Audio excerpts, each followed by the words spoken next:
लीलामयी अंतश्चेतना के चमत्कार। हमारे कौतूहलवर्धक कार्यों का मूल स्रोत। जीवन में अनेक बार हम ऐसे कौतूहलवर्धक अजीब कार्य कर देते हैं जिसका कोई स्पष्ट उद्देश्य हमारे मन में वर्तमान नहीं होता। हमें अनेक बार आश्चर्य होता है कि हम जो कुछ कहना चाहते हैं उसके कुछ भिन्न ही कार्य विस्मय विमूढ़ हो कर डालते हैं। हमें इच्छा कुछ और है और इच्छा न रहने पर भी प्रत्यक्ष रूप से हम कुछ पृथक कार्य ही कर रहे हैं। अनैच्छिक एवं निरपेक्ष दृष्टि से संपादित इन परस्पर विरोधी कार्यों का भेद हमारी बुद्धि स्पष्ट नहीं कर पाती। अनेक व्यक्ति सोचा करते हैं कि अन्य व्यक्ति उनके विषय में क्या सोचते होंगे।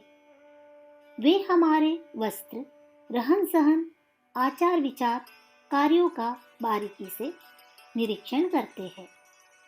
कुछ व्यक्ति प्रत्येक की शिकायत करने में जीवन का चरम लक्ष्य समझते हैं और दिन रात पर छिंद्रान्वेषण में लिप्त रहते हैं। हजारों आत्मज्ञानी वर्षों से शांति एवं वैराग्य का पाठ पढ़ते आ रहे हैं, फिर भी मानसिक समस्वरता उनसे कोसों दूर है।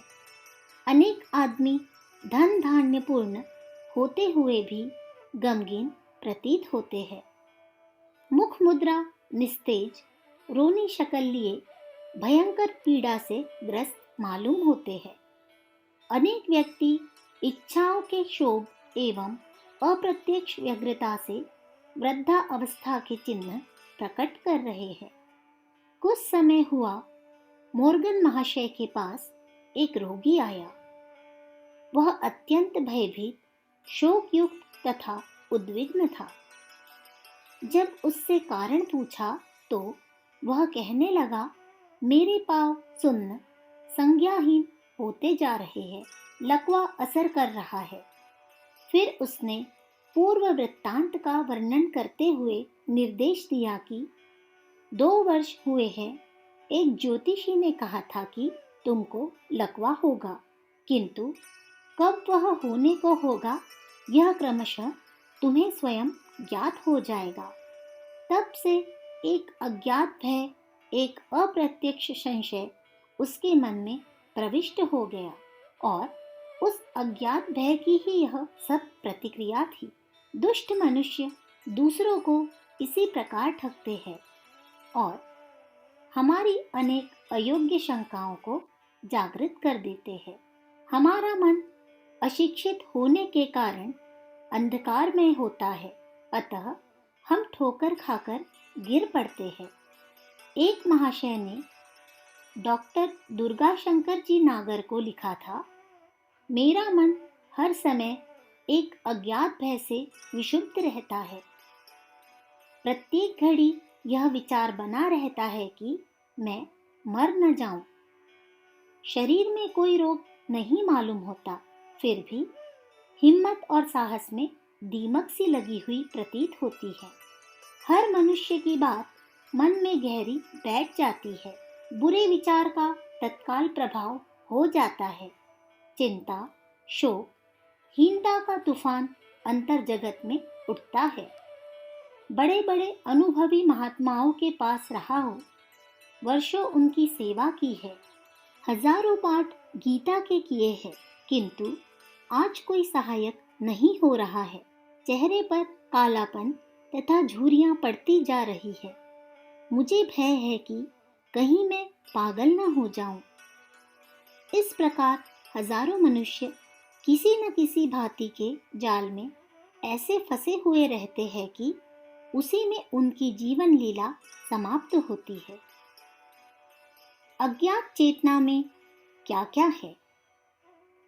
मनुष्य की अज्ञात चेतना यानी सबकॉन्शियस माइंड में इन सब वहमों, हास्यपद कार्यों, परस्पर विरोधी कर्मों, अनैच्छिक बातों, अद्भुत चेष्टाओं, अकारण उत्थित वेदनाओं, विस्मय विमूढ़ अप्राकृतिक कल्पनाओं की जड़ें प्रस्तुत रहती है।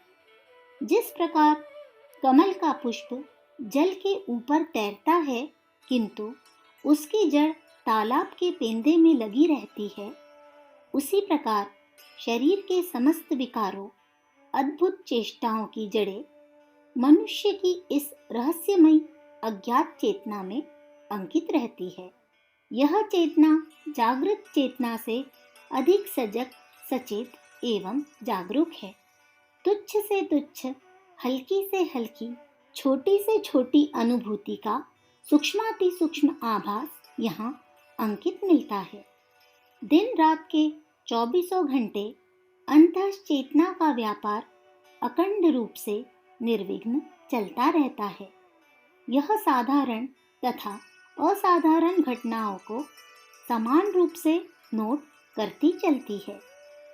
किसी भी कार्य को माफ नहीं करती, न दया ही दिखाती है। जागृत चेतना से अज्ञात चेतना का दीर्घ राज्य है। इसका अनंत क्षेत्र इतना व्यापक, गहन एवं अगाध है कि इसके अंदर देवत्व तथा दानत्व के समस्त मनोभाव समान रूप से अवगुंठित है। यह दुर्वाद, अपवाद, निंदा, दुर्भिसंधि, प्रवंचना, धूर्तता, ठगी, स्वार्थ के लिए भी उतनी ही जागरूक है जितनी दया, प्रेम, करुणा के निर्मित।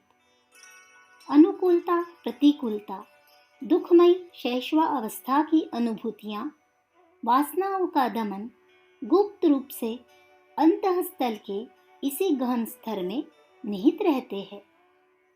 हमारी आकस्मिक एवं अद्भुत स्फूर्ति का कारण वास्तव में यही कौतुकमयी अंतश्चेतना है। एक महात्मा ने अंतश्चेतना का प्रतिपादन करते हुए कहा है, केनापि देतेन हृदय स्थितन यथा नियोक्तोऽस्मि तथा करोमि। मेरे हृदय के भीतर किसी अज्ञात देव शक्ति का वास है। वह मुझसे जैसा करवाता है वैसा ही मैं करता हूँ। अंतश्चेतना में अनेक ऐसी जड़ें वर्तमान हैं जिनके परिणाम स्वरूप बाह्य जगत में मनुष्य सनकीपन, विवेक शून्य कार्य, अकारण चेष्टाएं, असंगत बातचीत एवं व्यवहार के ढंग अनेक प्रकार की बहानेबाजी किया करता है। सामाजिक जीवन में अंतश्चेतना अनेक महत्व की प्रतिक्रियाएं प्रस्तुत करती है। अखंड ज्योति, फरवरी 1946, पृष्ठ संख्या 9-10।